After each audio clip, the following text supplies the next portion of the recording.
पांचवें चरण के चुनाव में वीवीआईपी सीटों पर भी नजर रहेगी। अमेठी और रायबरेली का चुनाव इसी चरण में होना है। कांग्रेस पार्टी लगातार यहां पर फंसी रही कि किसे उम्मीदवार के तौर पर उतारे। आखिरी समय यह तय हुआ कि नामांकन कौन दाखिल करेगा। अमेठी और रायबरेली केवल सीटें नहीं होती हैं, ये पूरे देश की राजनीति के लिए संकेत भी हैं।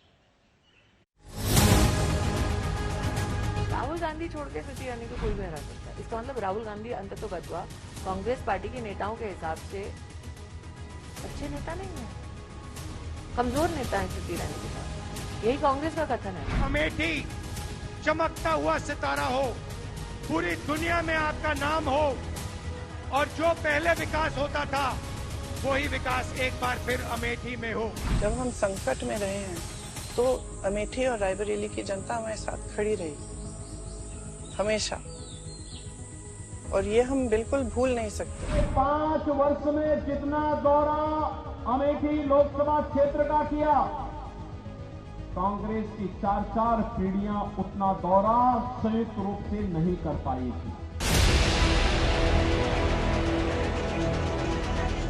5वें चरण में यूपी की 14 सीटों पर वोटिंग होनी है। वैसे तो हर सीट हाई प्रोफाइल है, लेकिन अमेठी और रायबरेली पर सबकी निगाहें लगी हैं।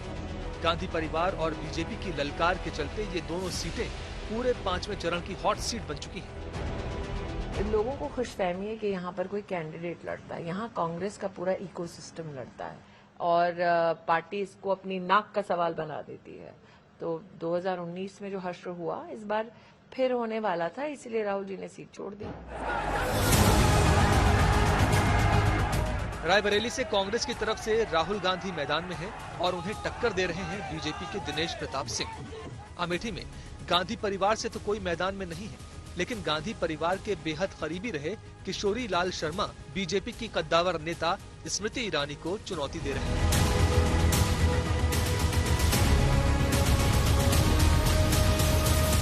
– 2014 में रायबरेली से सोनिया गांधी ने 3.5 लाख वोटों के अंतर से चुनाव जीता था। सामने थे बीजेपी के प्रत्याशी अजय अग्रवाल।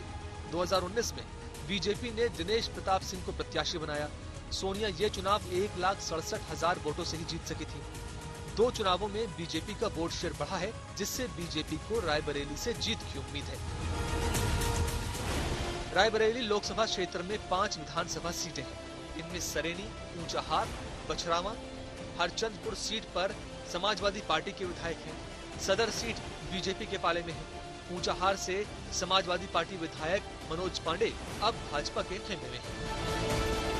कांग्रेस को समाजवादी पार्टी का समर्थन प्राप्त है। इसका क्या असर पड़ेगा रायबरेली सीट पर, इस पर भी सबकी नजर रही। अमेठी की लड़ाई सिर्फ 2 चेहरों के बीच नहीं लड़ी जा रही, बल्कि सत्ता और विपक्ष के 2 सबसे बड़े ध्रुवों के बीच लड़ी जा रही है।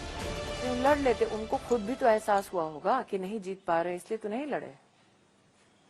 देखिए, जब उन्होंने कांग्रेस का प्रत्याशी घोषित किया तब हैशटैग क्या चलाया था, औकात का ना। यही तो किया था इन लोगों ने ऑनलाइन। तो वो तो ये दिखाएंगे ना कि आपको कोई भी आके हरा सकता है। ठीक है, इसका मतलब राहुल गांधी छोड़ के कोई भी हरा सकता है, यही कह रहे हैं। लेकिन मैं कहती हूँ कांग्रेस पार्टी क्या कहना चाहता है, मुझे कोई भी हरा सकता है सिवाय राहुल गांधी के। यही कह रही है कांग्रेस पार्टी। घर की सीट संभालने गए बाबा, ये कौन सी सीट थी फिर? 19 तक तो कह रहे थे हमारे घर की सीट है, अभी 24 में भी कह रहे हैं हमारे घर की सीट है। बेसिकली आपके इस वाक्य से ये लगता है कांग्रेस पार्टी के खुद के नेता बोल रहे हैं राहुल गांधी छोड़ के स्मृति ईरानी को कोई भी हरा सकता है। इसका मतलब राहुल गांधी अंततोगत्वा कांग्रेस पार्टी के नेताओं के हिसाब से अच्छे नेता नहीं है। 25 साल में ये पहली बार है जब अमेठी से गांधी परिवार का कोई सदस्य चुनाव नहीं लड़ रहा।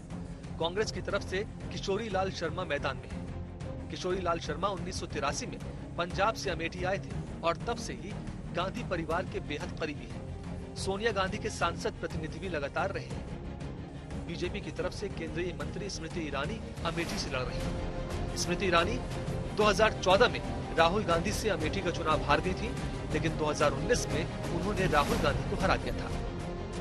बीजेपी अमेठी और रायबरेली के लिए पूरी ताकत झोंक चुकी है, तो दूसरी तरफ गांधी परिवार अमेठी और रायबरेली से दशकों पुराने संबंधों का हवाला देकर दोनों सीटों पर नए सियासी समीकरण तलाश रहा है। हम अमेठी में एक बार फिर सच्चाई की राजनीति, सच्चाई की राजनीति और सेवा की राजनीति वापस लाना चाहते हैं।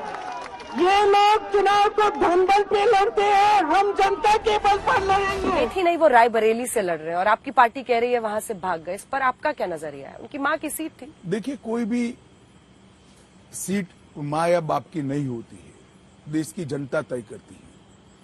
गांधी परिवार ने आप लोगों को भी आदत डाल दी है, माँ की सीट थी, बाप की सीट थी, इसकी सीट थी, वो तो जनता तय करती है जी। कैसे माँ की सीट थी? इटली से लेकर आए थे क्या? कोई सीट किसी की नहीं होती है, देश की जनता तय करती है कि यहां से कौन उनका जनप्रतिनिधि होगा। रायबरेली राहुल गांधी के दादा फिरोज गांधी, दादी इंदिरा गांधी और मां सोनिया गांधी की कर्मभूमि है और अमेठी चाचा संजय गांधी, पिता राजीव गांधी, मां सोनिया और खुद राहुल गांधी का निर्वाचन क्षेत्र रहा है। अमेठी और रायबरेली की सियासत में गांधी परिवार की लंबी विरासत शामिल है। लोकतंत्र में निर्णय जनता करती है और जनता 20 मई को वोट डालकर अपना कर्तव्य निभाने जा रही है।